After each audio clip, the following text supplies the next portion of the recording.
Sailing vessel Panache is a 2017 model Leopard 48 catamaran.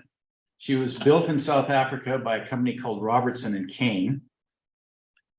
And we took possession of her in October 2016 and spent 3 months in Fort Lauderdale getting her ready for world cruising. We left in January 2017, and she is now on the Hard just south of Brisbane in Queensland, Australia. So we are halfway around the world. 6 years and we're halfway around the world. So my name is Price Powell, and my wife Gail, also goes by the nickname of Benny, have done all of the passages, save for one leg between the Galapagos and French Polynesia. We've done all the passages by ourselves, so just the two of us. When we were looking for a boat, we'd been most of our life as monohull sailors, and when we were looking for a boat, we wanted something that was safe on passage, something that sailed well in the trade winds, and something that was comfortable at anchor. And we had sailed a cat in the BVIs, and Benny was basically sold on that after we did that. So a cat it was, and we had a good look around and decided on a Leopard 48. So most of you, I'm guessing, have not been aboard such a vessel because they're not common in this part of the world. So this is a little, it's a Leopard promo, 90 seconds, just gives an overview of what a sister ship like ours looks like, and it'll give you a feel for what we're on.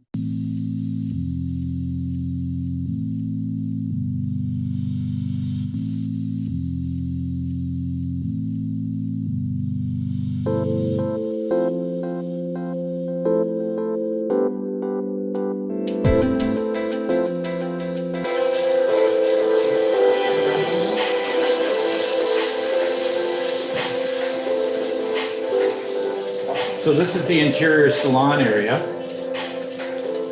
That's a door out to the front, the seating area. That's the navigation station, the galley. And this is the aft, our aft table, our raised helm station. We seat 8 to 10 around the table, and it's regularly full.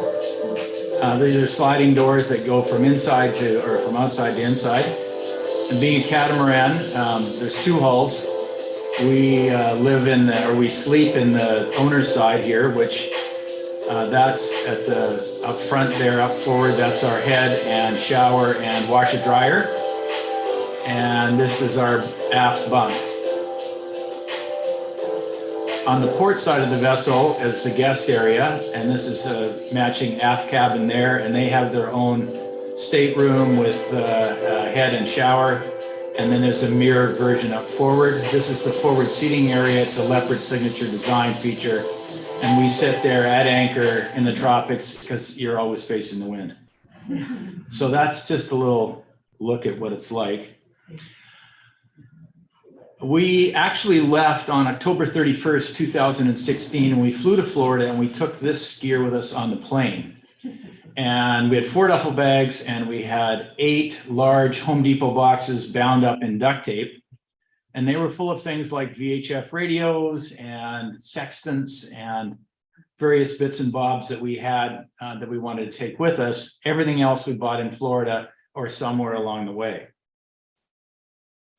This is a map that you're going to see throughout the presentation. I'm going to track our progress here.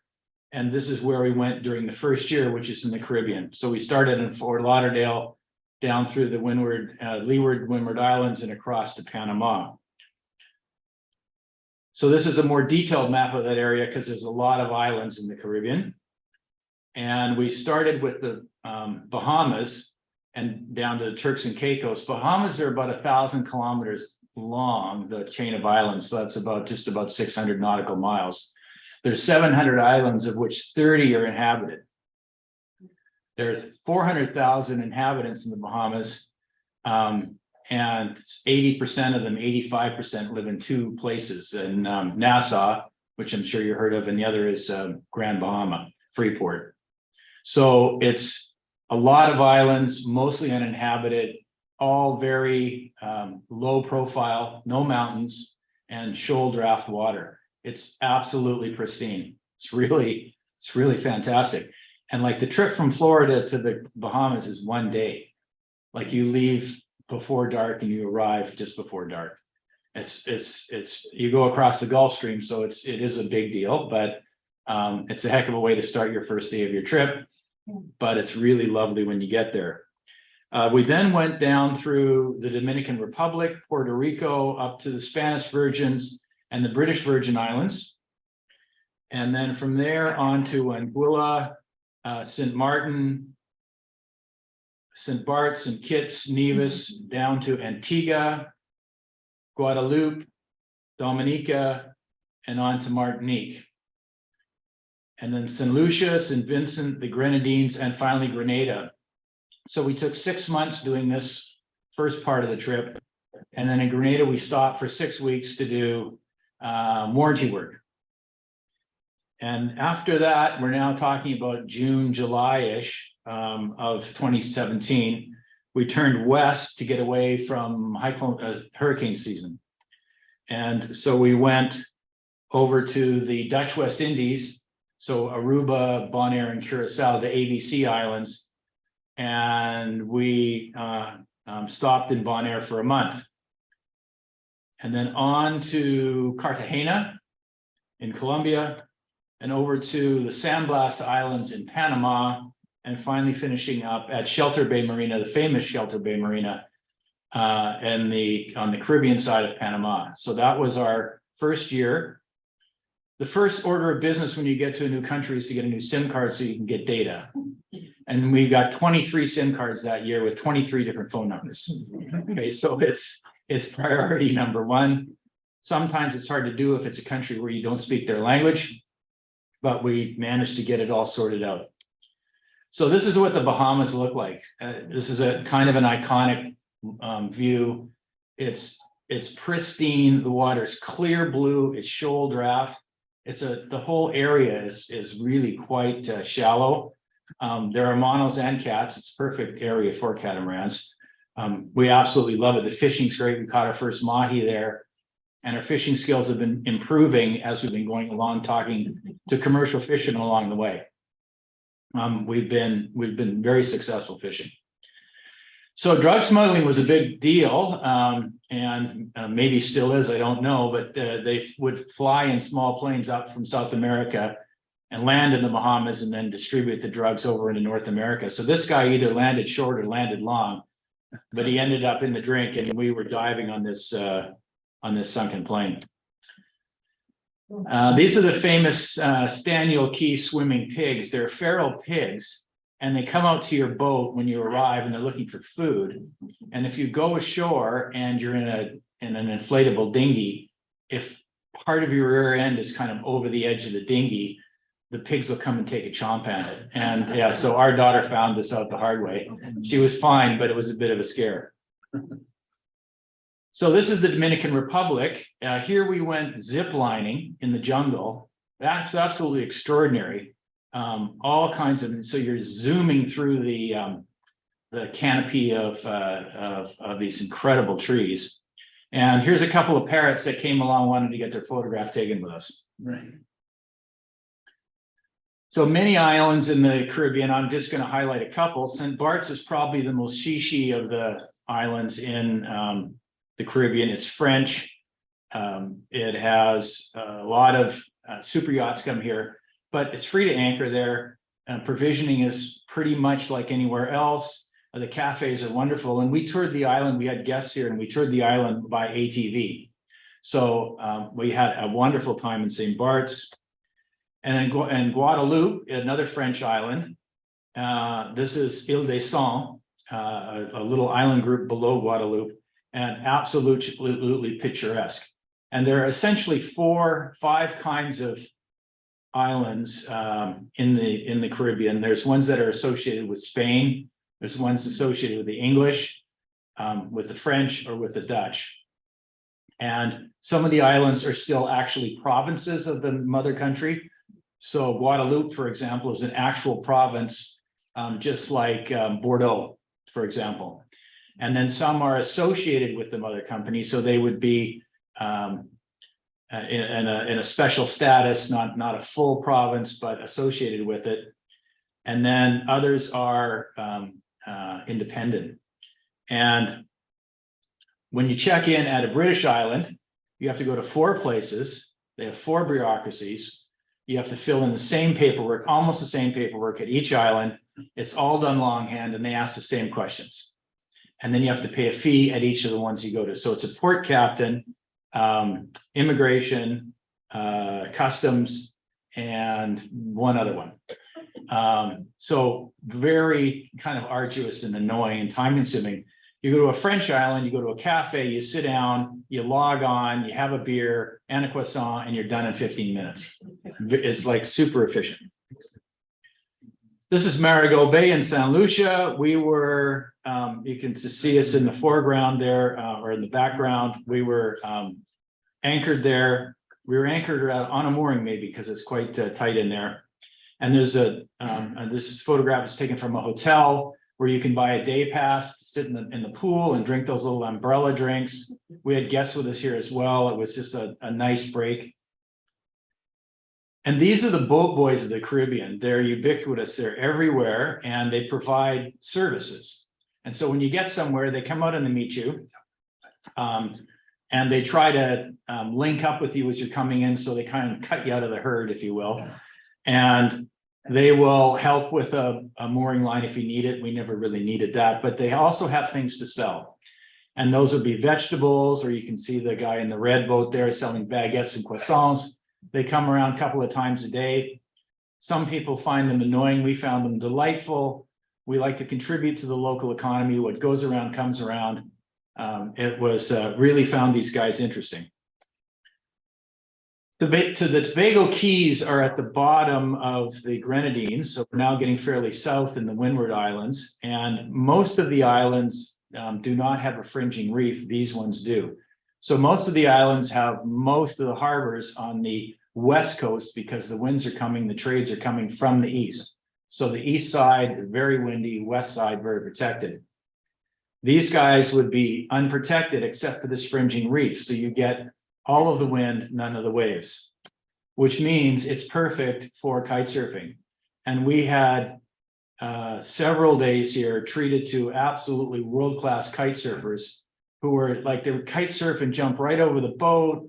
They would do upside down spins where they're completely upside down, and the tricks were endless. It was very entertaining. And that's called Happy Bar. And this is on Union Island, which is in that same general area.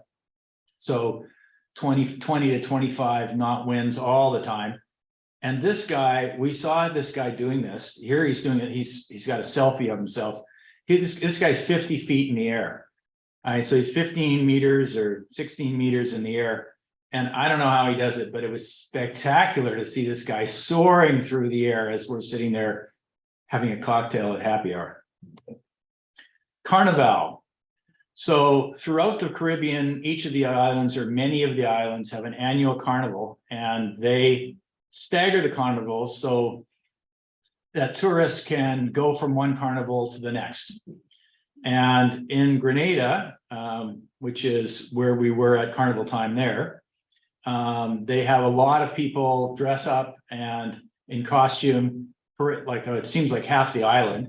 And the women typically get dressed up in these absolutely gorgeous costumes, and kids as well. And they parade through town, lots of music. The whole rest of the island turns out to view it. I think maybe it was the color of this outfit that maybe take this picture. Not sure, but it's a good example of Carnival in Grenada. This guy, his parents or somebody made this costume for him. Those are little packets of instant coffee that they stapled or taped onto string and then wrapped around his body. We just thought this little guy was great.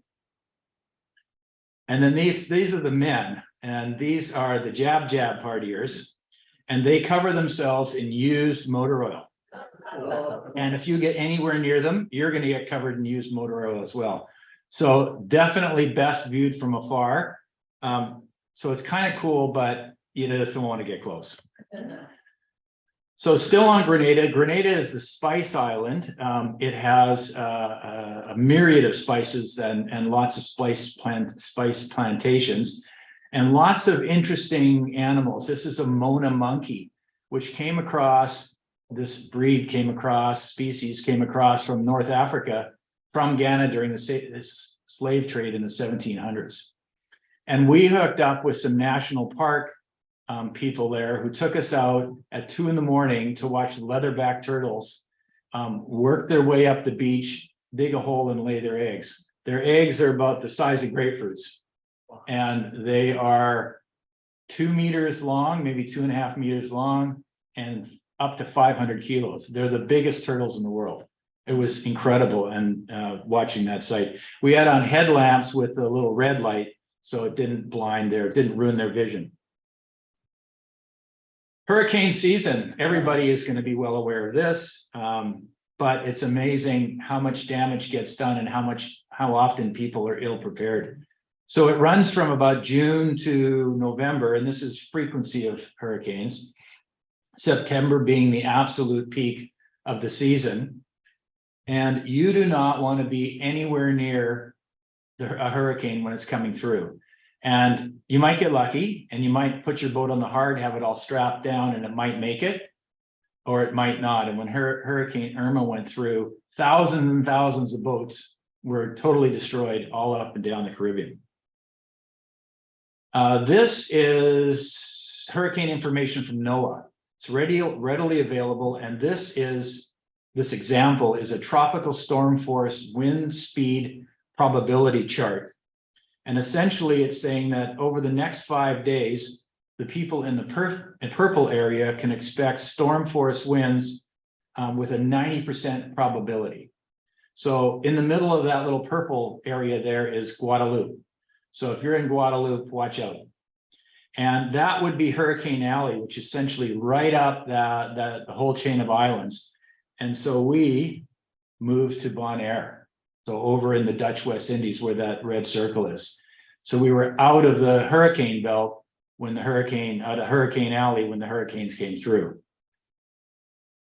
Your best defense is a good offense. Get out of the way. Yeah. So just as an example, this is the Bitter End Yacht Club, which is in the British Virgin Islands. It's iconic. We spent many a night and some afternoons drinking beer at that place. Really great. This is in March 2017 when we were there. This is 6 months later in September 2017, exactly the same place. Absolutely destroyed.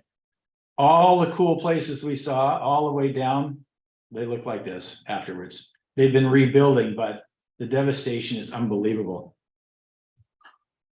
So here's where we were. We were over in Bonaire.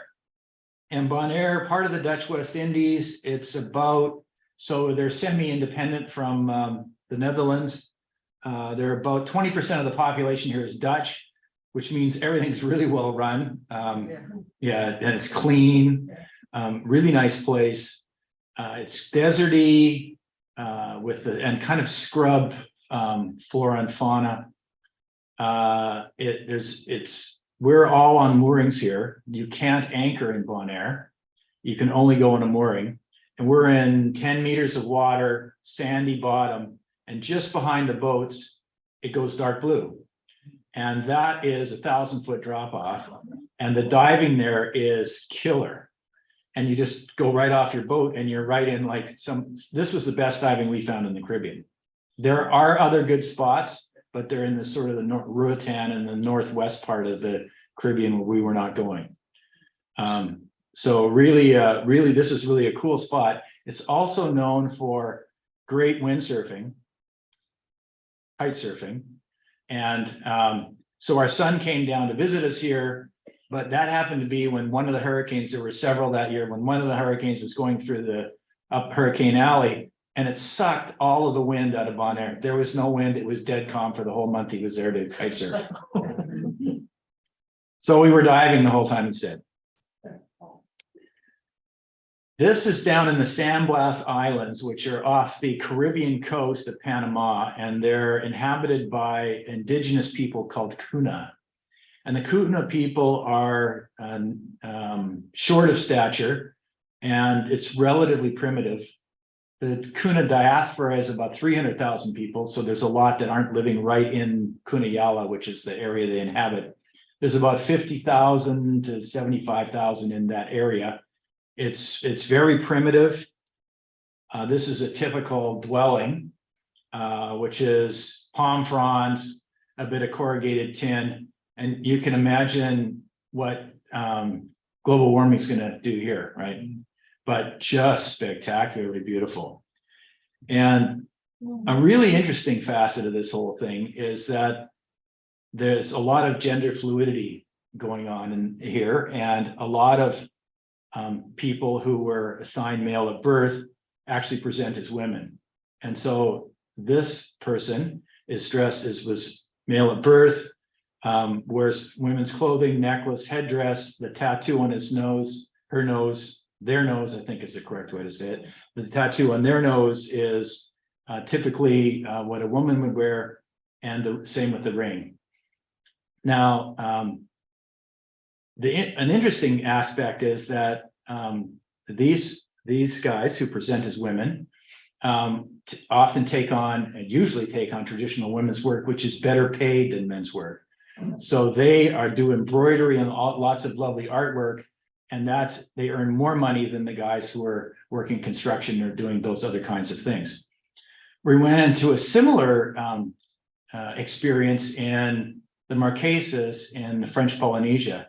We landed in Nukuhiva and noticed that there were quite a lot of men presenting as women, or quite a lot of people who were assigned male at birth presenting as women.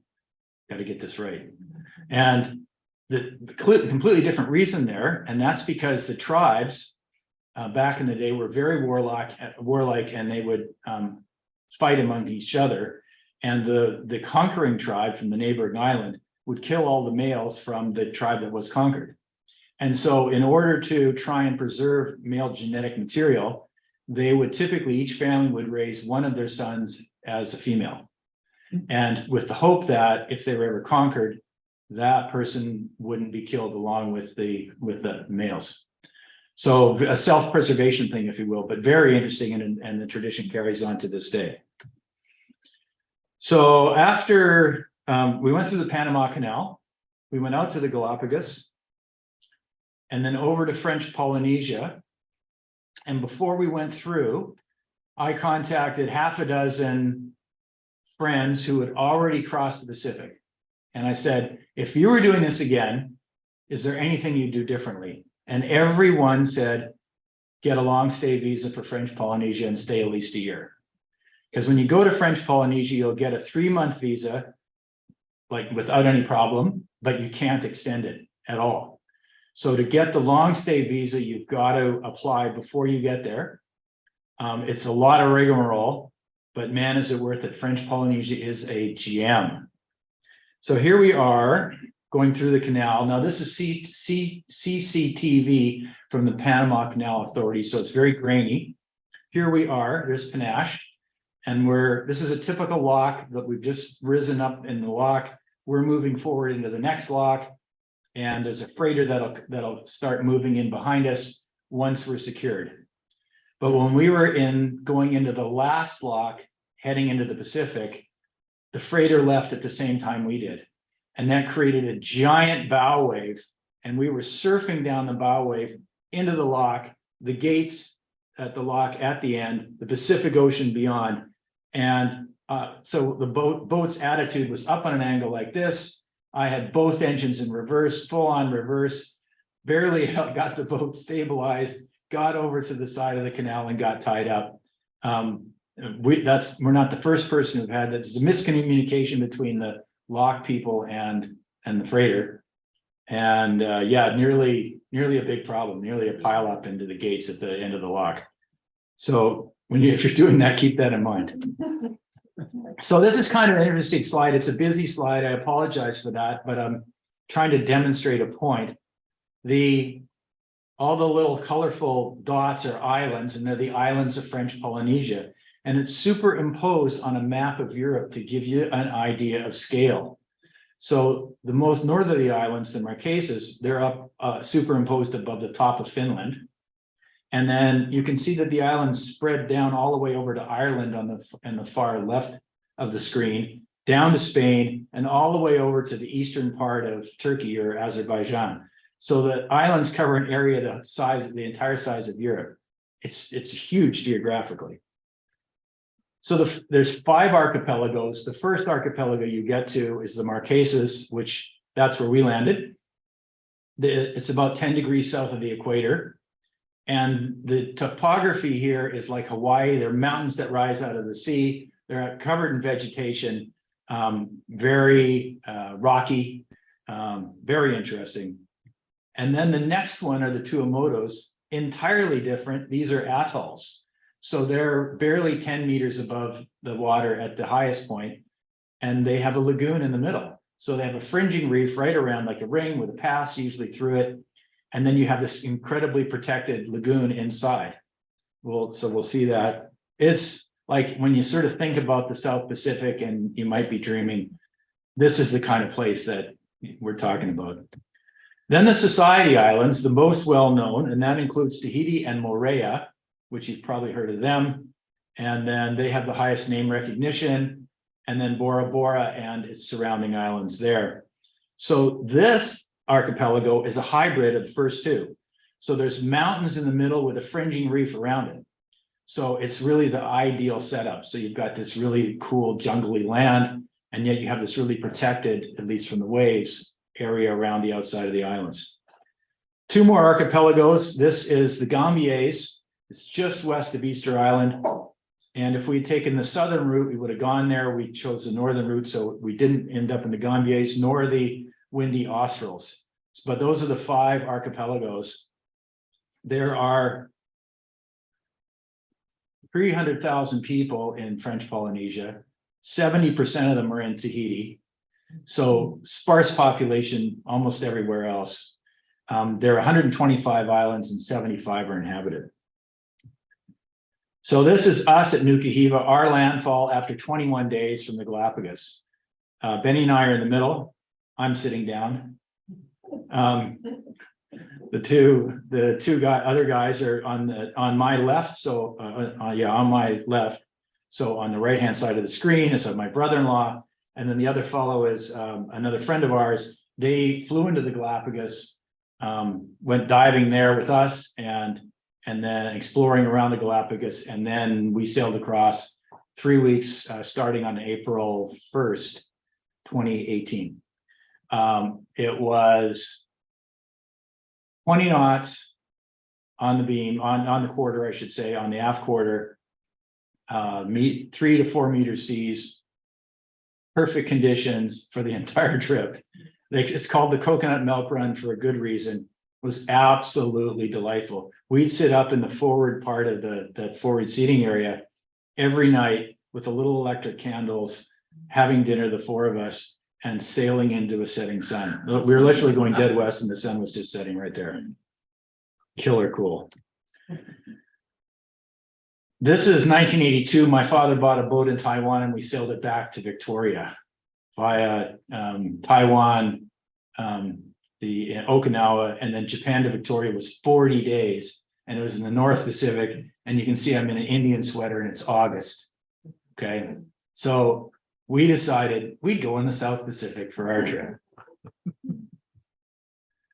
This is a typical French Polynesian resort. That's thatched roof cottages. They're all individual bungalows. They're up on stilts, and you can just dive into the crystal clear water. This is a pearl farm. There are many pearl farms in French Polynesia. And Benny really liked going to pearl farms because you can get Tahitian pearls there that look like this. So they're not like the white pearls that you are probably familiar with. They're black, and they come from black-lipped oysters. They can come multicolored, but mainly they're black. And the only place in the world you'll find these, to my knowledge, is in French Polynesia. So here's our first video. And it's our son on the bow waving. I'm flying the drone. We're in 10 meters of water. The sandy bottom, the black parts are coral. We're in Rangiroa, which is the largest atoll in French Polynesia and one of the largest in the world. The other boat there is a friend of ours. He's Portuguese.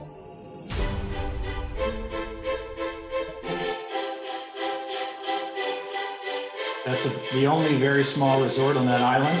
See a small village, fringing reef, ocean on the outside. And you can't see it, but this forms like an oval. It's 30 miles long and 15 miles wide. And here's the pass that comes in, and you better go through at slack tide, otherwise huge standing waves.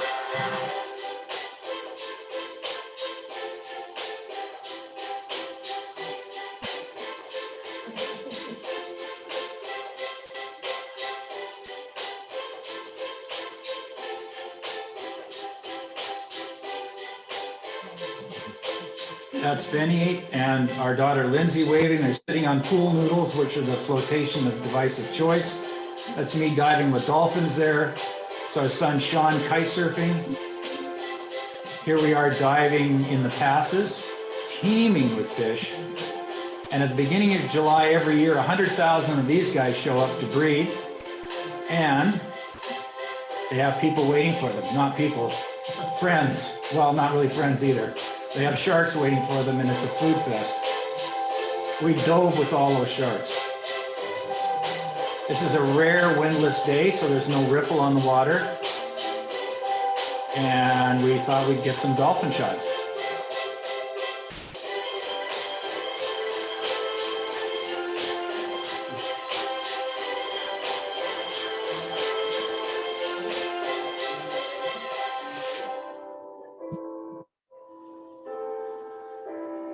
Look at the guy looking up at us, huh?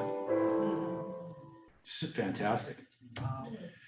This is our family. This is in Whakarava, one of the other. Our kids flew into one atoll, and then we went to several other atolls, and then they flew out of another one. We bring them to see us each year so that the kids can be part of the adventure. So they've been to the Bahamas, they've been to Bonaire in the Caribbean, they've been to here, the Tuamotus, they've been to Fiji, and our daughter and her husband were with us in Australia just a couple of months ago. So the fellow on the right side of the screen, so Benny and I are in the middle. The fellow on the right-hand side, he's our son, Sean, with the green lenses.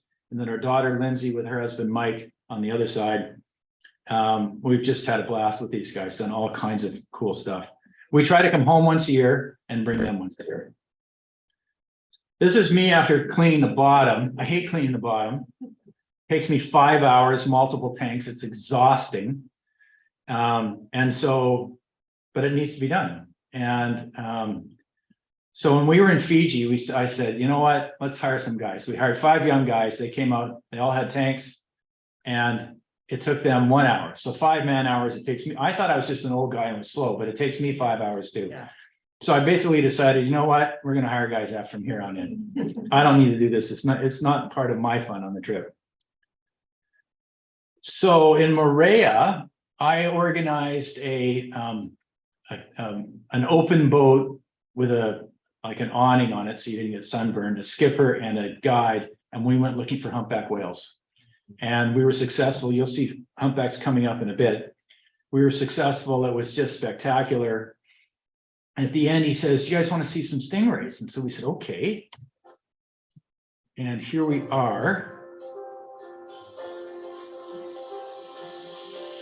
And these things are the softest things I've ever felt. They're like velvet, softer than velvet. They're the guy, our guide is feeding them, so that's why they're all around us. We're all wearing long sleeve shirts to protect us from the sun. And we're just standing shoulder deep in the nice warm water, surrounded by stingrays. That's the mouth.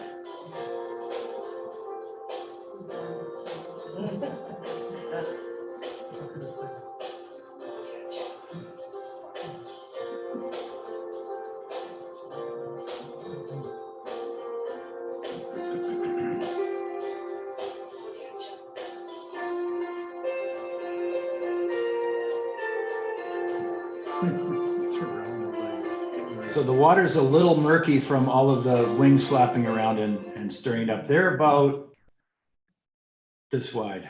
Okay, so maybe 5 feet. And you may have seen a black tip reef shark at the end of that. They're everywhere in French Polynesia, and they're not dangerous, but I still go every time I see one. And we've seen zillions. So French Polynesia has an extremely rich culture. They're very proud of it, and rightly so. And every July, they have a Hiva festival. It's called Hiva. And it's hosted at one of the archipelagos, so one of the 5 archipelagos. And there's literally hundreds of dance troupes go to this competition, and they all perform. And it's also mixed in with traditional sports.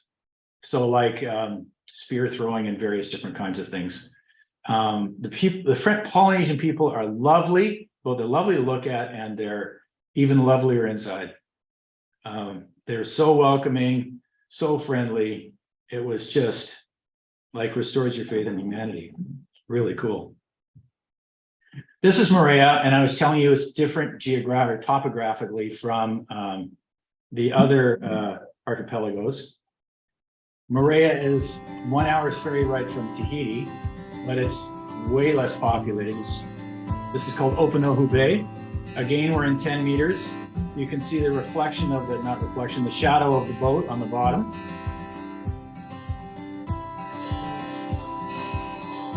And we hung out here in 35 knots of Maramu, which is a strong wind, 35 knots of wind, but with a fringing reef, no waves. Completely flat, we're perfectly fine.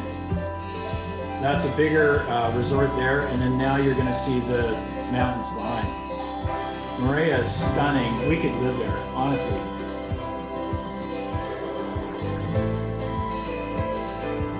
Just breathtaking. We had humpbacks breaching right in that area there that we were just looking at. Guides. So when you travel around islands in the South Pacific, a lot of people try and save money and decide to rent a car and see the island themselves. And so they see coconut trees, they see white sand beach, and they see blue water. And they see the same thing wherever they go. They don't learn anything about the culture. They don't learn anything about the history. So we found that hiring a guide is absolutely the smartest thing going. It's so interesting. It's so much richer. You get a much deeper feeling for these people and the struggles they've had and their outlook on life. And we would typically hire a guide, sometimes just for the 2 of us. Sometimes we'd get together with 2 other boats. And so there'd be 6 of us maybe. And we and get a tour. So this guy, and I don't recall his name, but this guy, this was on Tahiti. It's mountainous. He took us in a 4-wheel drive up the mountains and down the other side, and told us all about growing up in the history in French Polynesia. And here he picked elephant ear leaf, and this is what he used to use as an umbrella going to school when he was a kid. It's just stunning. Tahiti is on the edge of the cyclone zone, on the eastern edge, and it's very rarely bothered by cyclones, and I don't think it's ever had a direct hit. So we were able to get insurance there, and we were able to spend cyclone season there. Normally, we can't be in the tropics in cyclone season. And so, but we had to be in a marina. So we bought a Peugeot 50cc scooter, and we bombed all over Tahiti and Moorea and all the surfing spots, and it was just great. Here we are, a little old couple bombing around in our 50cc scooter that goes 50 kilometers an hour. So it's like, so that was a year and a half in French Polynesia. And then on to the Cooks, Tonga, Fiji, and down to New Zealand. And that was about 8 months, that purple line. And this is Tonga, and Tonga is 3 archipelagos in north-south, so north, middle, and south. This is Vava'u, it's the northern one. And these are humpback whales. Again, we hired a guide to go find them. We'd never find them on our own. Humpback whales follow a migration pattern. These guys are in the southern hemisphere. They spend the summer in Antarctica where they feed. They come up in the fall and they breed. They have their babies and then breed in Tonga in the wintertime. And then in the spring, they go back down to Antarctica. So if they were born in Tonga, they come back to Tonga. If they were born in French Poly, they go back to French Poly, and so on. So this is not zoomed in, okay? This is as it is. So I'm filming.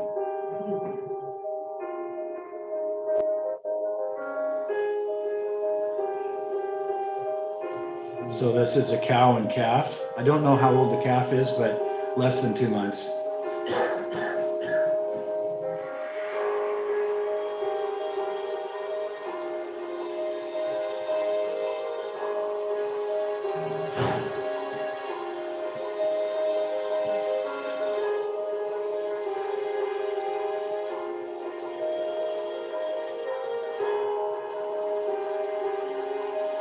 Look at the eye. So not zoomed in. Yes, I was scared. And there's the breaching calf. So Tonga, then on to Fiji. So between Tonga and Fiji, there'd been a volcano which spewed a bunch of pumice up, pumice floats, and there was these huge pumice rafts between Tonga and Fiji. So we were getting satellite feed from a professor in Australia, a geography professor, who was tracking the pumice and was feeding it to us. So it came into me, I fed it out to other cruisers. And so because you want to avoid pumice because your engines don't like it, and neither does your hull. So we went around these floating pumice rafts, basically, made it into Fiji. We came into a marina. This is the customs dock at a marina. Customs cleared us, and then these guys showed up. They gave us that reading, and they're welcoming us to their island.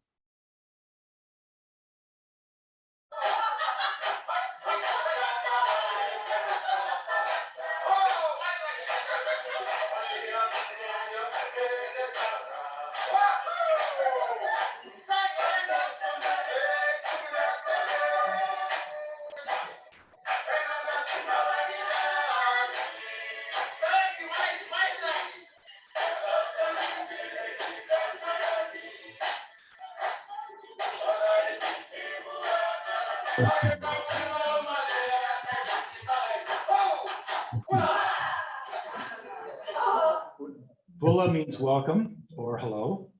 And like, that's so nice, right? Like it's you don't get that kind of thing when you pull into Van Al Marina or something. I mean, extraordinary.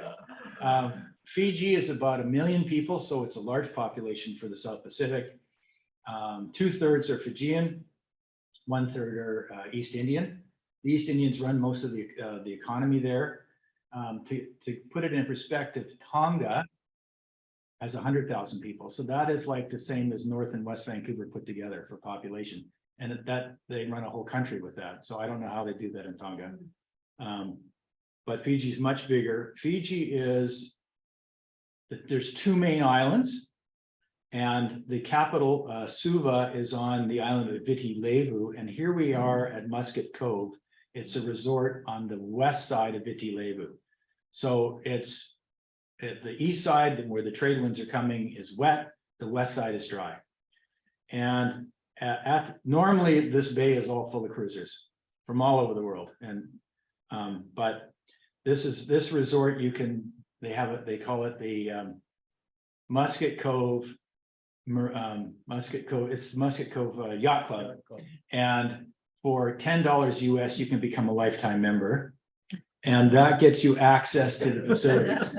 Yeah. And so we decide, we'd spend the afternoon drinking beer around the pool and then spend the evening drinking beer at the island bar. And they have barbecues there. You bring your own food. All these cruisers are from all over the world and you're mingling and having a good time. And it's so interesting.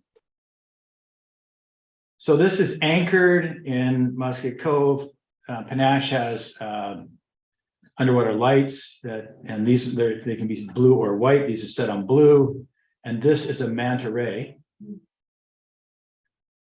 And you can see at the bottom of the screen, there are little dots there, that's krill, and the manta ray is coming to feed on the krill that accumulate around our lights. Oh my God. So the wingspan there is 2 meters, 6 feet, and can be up to 8 feet. Yes. They're huge. They're amazing. So they're in French Polynesia and here and all over the place. They're very graceful. This is our son, Sean, at Cloud Break. It's one of the top 10 surfing spots in the world. And he's looking very nervously over his shoulder so he's not going to do this one. He's going to skip this one. But yeah, this, it's a puckering experience. I don't know that firsthand, actually. I would never go there. We're a 110, 120 boat, and we're in 240 land over there. And our wet microwave broke down. You can't walk down to the town and get a 110 microwave. So I surmised that it was micro switches that had blown. I didn't know which ones had failed. So I ordered a number of them. Sean brought them in when he came to visit. He and I took the microwave apart. If you've ever taken a microwave apart, it's really complicated inside. And of course, there's no like manual for fixing a microwave. So we had at it, and Benny thought this was a boat anchor for sure, but we put it back together and it's still working to this day. So Right. yeah, you've got to be resourceful. So this is me with little Fijian kids on a small Fijian island, and we went ashore. When you go ashore, you bring with you an offering for the chief, and the chief might be male, might be female. The offering is usually kava, which is a root, and it has narcotic properties, and they pound the root, mix it with water, and it makes a drink that they absolutely love. Tastes like mud, makes your mouth numb. I don't recommend it, but that's the ritual. So the women, we bought handiwork from the women, and then they said, would you like us to put on a meal this evening and put on dancing and singing? And there were 4 boats in the bay, and we all said yes, and we made a donation. And so we had the meal, we had dancing, we had the men making kava. Fijian men are large, Fijians are large, Tongans are giant, but Fijians, like they're much bigger than we are, and they love this stuff. Anyway, we had to leave Fiji because it was coming to cyclone season, and Fiji usually gets 4 or 5 cyclones during cyclone season, which can be absolutely devastating. So you either go to Australia or to New Zealand. And so to orient you here on the left-hand side, that's Australia. And then as you go clockwise upwards, the first baguette-shaped island is aptly New Caledonia, a French island. Then Vanuatu, the chain of islands. Up at the top on the right side, that's Fiji, and down at the bottom is New Zealand. And it's about a 7-day passage to New Zealand, and I'm using Predict Wind, which is weather routing software that almost all of us use. We can pick it up via satellite, and it has multiple forecasts. And what we can do is get the computer to figure out the best route for us given that particular forecast. So you see those squiggly lines coming from Fiji down to New Zealand. Those are computer generated routes that correspond to the different forecasts. So the black one corresponds to the European forecast. The green one corresponds to the US forecast, and so on. Mm-hmm. So this is before we're leaving, or this is a pretend journey. I said, do some route planning and leaving now. I did this, I think, at the beginning of December this last year, putting this together. So you can see there's a low. The lows go the opposite direction down there, and as do the highs. So that's a low just above New Zealand, and there's something happening down around Australia. So now I'm going to tell the computer to go, and here's the boats leaving, and they're following their various courses, and you can see what the wind's like, the wind conditions they're in. So blue and green are fairly benign, although they're going into the wind. And then the low off New Zealand disappears, but look at this guy coming out of Australia. And what you really don't want to do is get into the red business. And they just squeak in without getting smacked. It got a little ugly at the tail end. Okay, so Panache would never go in that circumstance. That's a 7-day passage. What if the system coming out from Australia was faster than anticipated? What if it was bigger than anticipated? There's nowhere to go. You're in open ocean, right? It's treacherous relative to sailing in the Caribbean, sailing in the trade winds.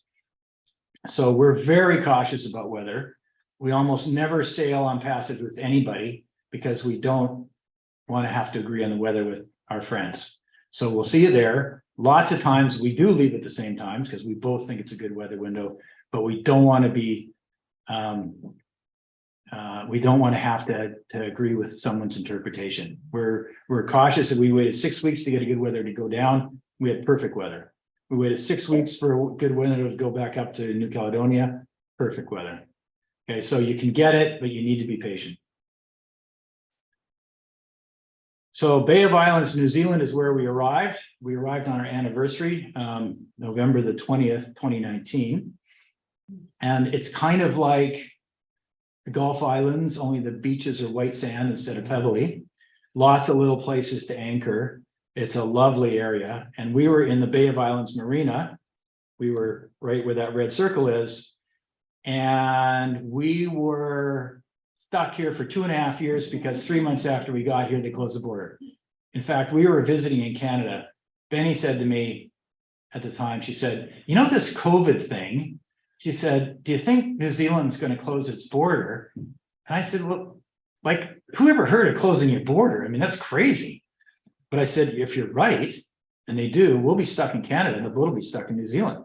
I got up at 2 a.m, booked the next flight back to Auckland, and we got in the day before the border closed. We were so lucky. About 700 boats come across the Pacific each year, and most of them don't stop in French Poly over a season. So 400 end up in New Zealand and 300 end up in Australia. So 400 foreign boats all got stuck in New Zealand at that time. So we bought a van and we toured the North and South Island. And the South Island is like a highlight reel of all the best stuff you're going to see in BC. So beautiful snow-capped mountains, fjords. It's spectacular, but it looks a lot like home. So this is Milford Sound on the southwest coast.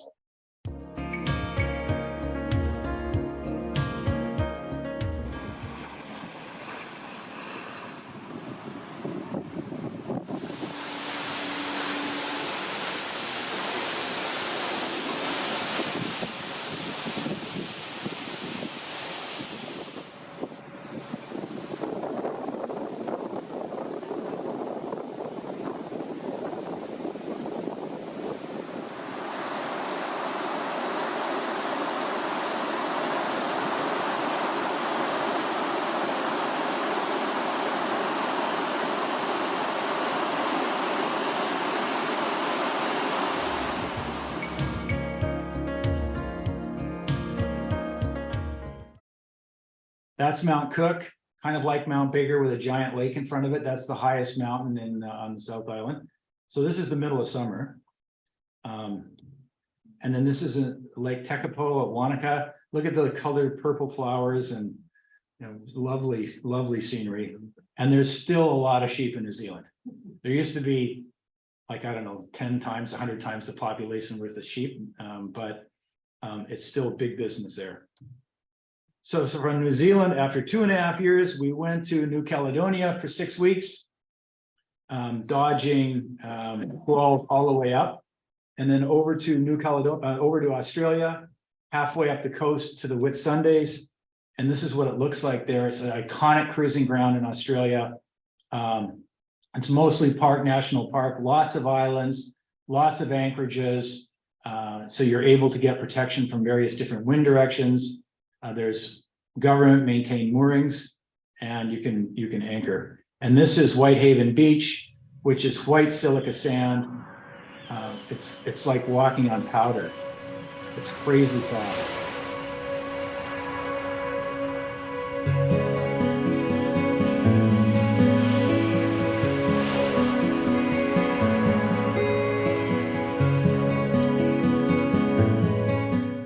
And And this is just to give you a taste of what it's sailing like on a catamaran, what it's like sailing on a catamaran. So we sail flat, by the way. And we're in the Whitsundays. And our daughter is filming. I didn't know she was filming, so I didn't spend a lot of time trimming the jib. And so now I look like an idiot with an untrimmed jib. But there you go. That's out the front door. That's our kayak, one kayak. This is filming from inside where we're not down in the hulls very much, just to sleep. Another kayak.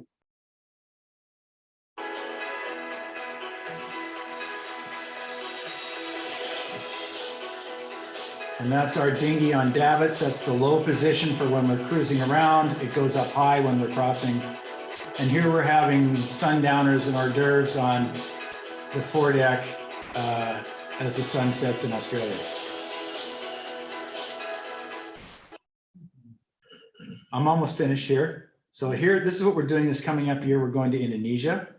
We go back to Australia at the end of February, 2 months getting the boat ready. And then we're off up the Queensland coast through Cairns in crazy good diving up there, and then into Indonesia. We're going to join a rally. So we haven't done this before on this trip. But in this particular case, there's some things we think are key benefits. And one is they handle all the bureaucracy, and the bureaucracy is thick and deep. And your visa's for 1 month, and you have to go in person to get it renewed, and you have to go to a place where there's an immigration office. It's very cumbersome. The rally handles everything. It's sponsored, Indonesian tourism sponsors it, and they give money to the 25 little villages that we're stopping at along the way to put on festivals and cultural events, something you'd never see normally.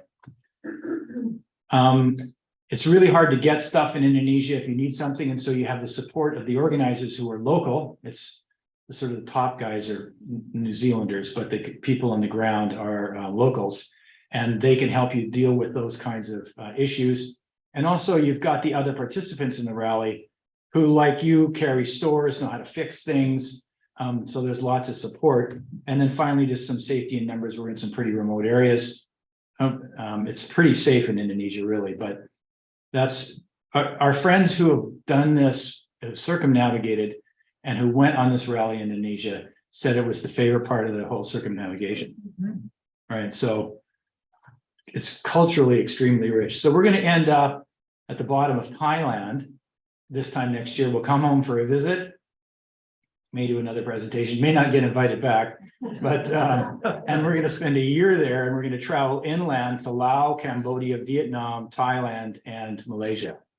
And so tour all of Southeast Asia by land, back on the boat, over to the Maldives and up the Red Sea. There's been no pirates in the Red Sea since 2009. But if things fall apart between now and then, we'll put the boat on a freighter in the Maldives and we'll pick it up in Turkey. So it's plan A, plan B. We lived in Europe for 5 years and sailed in Greece twice, Turkey, Croatia, Italy. We love sailing there. It's totally different than anywhere else we've been. All historic Roman ruins and all these kinds of really interesting things.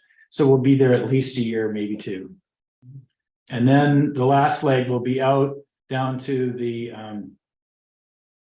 down through the Madeira, and then the Cape Verde. yeah, Cape Verde is at the bottom.